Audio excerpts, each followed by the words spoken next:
100% different. I got an hour and a half less sleep this morning, but for some reason, God blessed me with feeling tired at like 9 a.m. last night, so I was able to go to sleep early, and I already feel more energized. I feel more healthy. I feel more confident this morning. I just got my coffee like literally right when this was starting, and usually I've already had my coffee by this time. So cheers to all of you.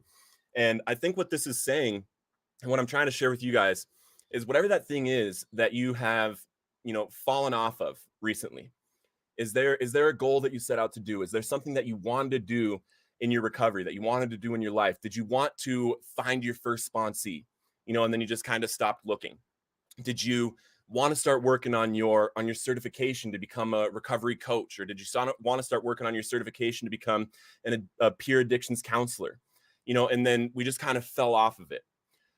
Today's the day, you know, to start planning the start day again. Because, someone even in the group this weekend, when I said I'm starting on Monday, like, why don't you start today? I was like, I literally have to rearrange my entire schedule to reintegrate this back in the morning, right? I have to wake up an hour and a half earlier. So it's okay. It's okay to decide that your start date is going to be next Monday, and start making the plan for how you're going to do it. Start telling people in your groups, start telling people that you're close to, this is what I'm going to do. I start on Monday, and that'll help hold you accountable. And you start to get the things done that you really want to do, those things that you set out to do, right? And what was that goal that you had? I want you to remember that goal that you had, that thing that you wanted to do, right? And all of us had it. All of us had it. And when you're thinking about this, right? Why do you want to have it? Why is that goal important to you? Why do you want to be more healthy? For me, the real why that ended up coming out this weekend was that I'm picturing myself on this TEDx stage in October, and I want to look, feel, and you know, exuberate. I don't even know the word for it. Health. I want to be on that stage, and I want to look like somebody that is living in recovery, healthy, that's working out, that's exercising, that has his mind, body, spirit all in one body, one motion. And that's kind of what drove me. I was like, I'm not going to go any longer not doing my health, not doing my exercise just because of shoulder. And by the end of the workout, I could barely lift my shoulder for like 10, 15 minutes. But right now, it actually like weirdly feels okay. It weirdly feels okay. And it's almost like I told it, you don't get to hurt me anymore. You don't get to stop me anymore. And remember why you wanted to have that thing. Is it the people out there that are hurting in addiction that you really believe that you can help? Is it some kind of, do you want to feel able to look at yourself in the mirror and feel confident? That's something that I want to be able to do. I want to look at myself in the mirror and say, wow, you worked hard for this body. You've been working hard for this body. So that's a really important thing. Understand why you want to have that goal also. And there's obstacles. There's obstacles that can turn you away. I'm not going to pretend like something can't come up in life that takes you away from something for a little bit, right? Like my shoulder. Something can happen in your recovery. Maybe you were about to start your certification for addictions counseling, and something happened in your life. Maybe someone passed away in your life and you really just were not emotionally there to start it. And I totally understand that. Obstacles can come up, but there's obstacles that can come up and you can take a pause from it, but obstacles can't take us off of the course forever anymore. Like, drugs used to take us off course, and if we didn't stop using drugs, then we would never get on course, right? And now in our recovery, we're on a course right now that nothing has power over us like drugs and alcohol did. Nothing has power over us like drugs and alcohol did. We're able to actually stay on this course in recovery and hop back on the horse of what we want to do with our life. And rest is okay. Like, I took a rest day on Saturday for my first, I don't even know how long it's been since I have slept during the day. But Saturday morning at like 3 o'clock in the morning, I woke up and I had a scratchy throat. And I was like, oh no, like I cannot get sick. I cannot afford to get sick. So I just took the whole day Saturday. I did a couple video edits. That's it. And I rested. I got like 4 to 6 hours of sleep during the day. And I never, ever, ever do that.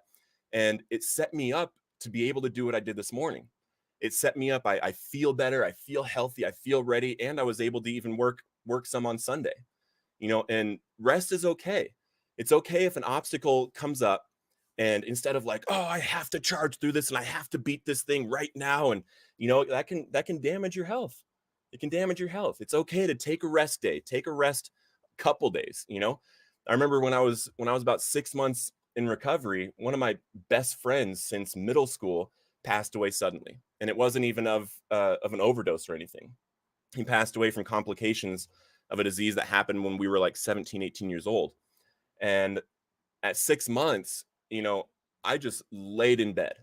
I just laid in bed for literally like a week because I didn't know how to handle this. I didn't know how to cope with this.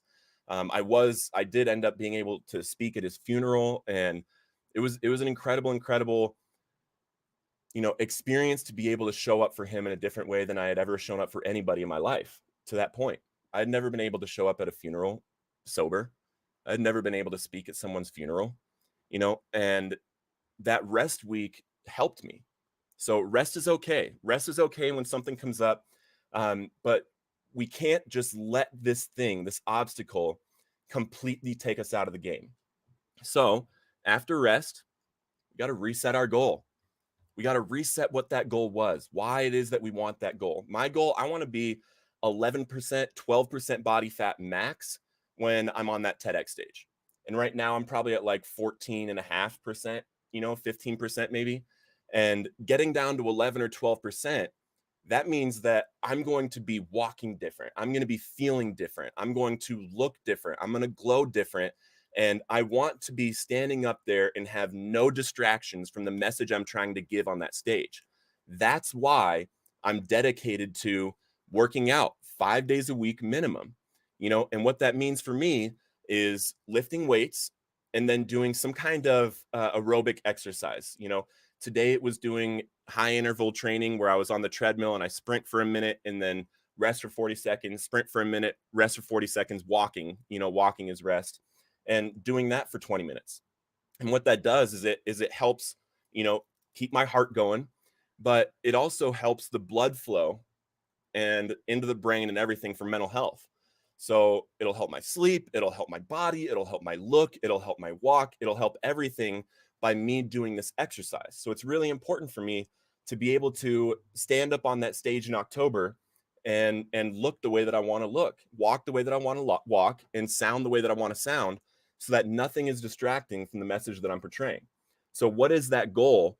And reset that goal. Reset that goal that you have. What's up, Megan? Good to see you. Good to see you. What's up, Michael? What's up, brother? Good to see you. And then here's the key. The key is get back to practice. Get back to practice. So reset the goal. What is the goal that you want to do? Why is it that you want to have this thing? What's happening in the future, in the near future? Is it something that you just want to have as a habit in your life? Figure out what it is that you want and why. Like, what is this thing going to give you? And what happens if you don't have this thing? For me, let's say I didn't exercise all the way up until October, I'm not going to look, sound, and feel the same as if I do. I'm going to stand up there. I'm not going to feel like I did my best. I'm not going to feel like I looked my best. I portrayed the best message up there because I wasn't in my exercise routine on the way up there. So if I don't do this, I don't get to have the best message portrayed when I'm on that TEDx stage. That's my why. That's my why for the health, and that's why I reset the goal to waking up an extra hour and a half early to get everything done, to be able to be here and on this at 8 o'clock. And everything done means cold plunge 10 minutes, walking Enzo, studying my Bible, journaling, and the gym, and then a shower. And then I got my coffee right in time, like literally right when this started, I was getting my coffee at the door. So that's my why. And then I had to set what I was going to do, the timing in the morning. And then I had to tell my Google Home to wake me up at 5 a.m. every day. And then it's going to just happen. Reset your goal. And then I got back in practice this morning. And part of resetting your goal is also finding people to hold you accountable. It's really powerful to, once you set your goal and what you're going to do, um, you tell people around you what the habit goal is. Like you don't want to tell everybody, like, you know, you don't want to tell too many people that you're going to write a book. Just coming from experience, if you want to write a book, don't tell very many people, because you want to write the book and then tell them when the book is published. But you can tell people, I'm writing every day. I've decided I'm going to write every day. I'm just kind of getting my thoughts out. I'm telling my story in a journal, that kind of stuff, just to hold you accountable. And I told my group this weekend that I'm starting back up. I'm waking up an hour and a half early so I can get everything done before I have to get to work. So telling people is powerful also. And then get back to practice. When the alarm went off at 5 a.m., boop, up. When the alarm goes off, you got to get up and go to practice. You got to get to practice. 2 years, 6 months tomorrow. Keep inspiring us, brother. Michael, so proud of you, brother. 2.5 years is huge. Huge, huge, huge. Guys, I love you all so much. Enjoy your week. Get back to practice. Reset your goal and get to living. Love you guys. Have an incredible week and keep living Recovered on Purpose.